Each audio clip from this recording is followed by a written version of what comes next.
Johan. So it's time for us to sell. Magsisell tayo ngayon. Sell. Okay, let's go. Ayun selling order na tayo.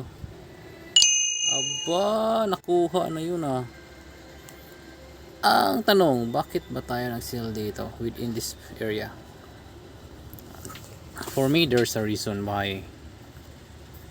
Kasi nga, within this area, ito kailangan itong ma-explain. Kaya pumamp ang price. Kaya pumamp yung price ni BTC within this area. Within this area. Tingnan natin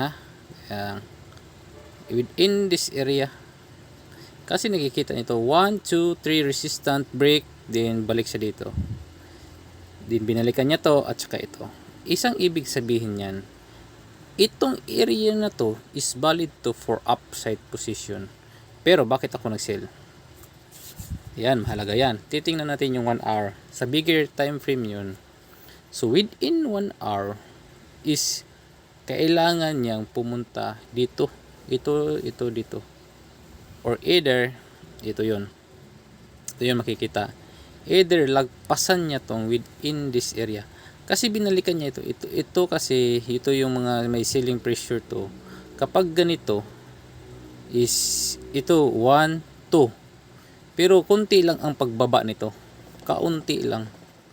So kapag kaunti lang ang pagbaba is pa-buying naman tayo. Kaunti lang pagbaba nito, kailangan meron tayong itong stop loss dito. So within that regard is upright pa rin yung position ng market. Kasi nga dahil dun dito, nakikita nyo ba? Dahil yan dito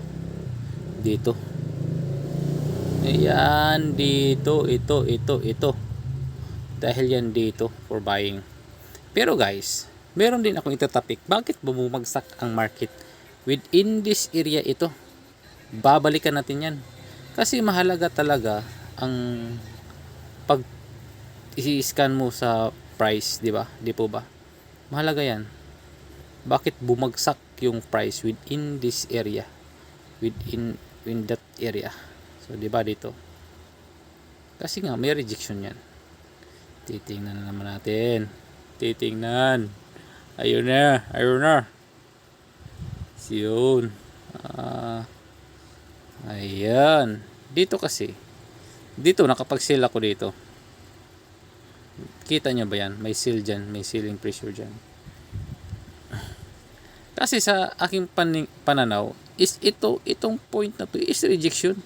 Itong candle na to, hindi na lalaki Yan.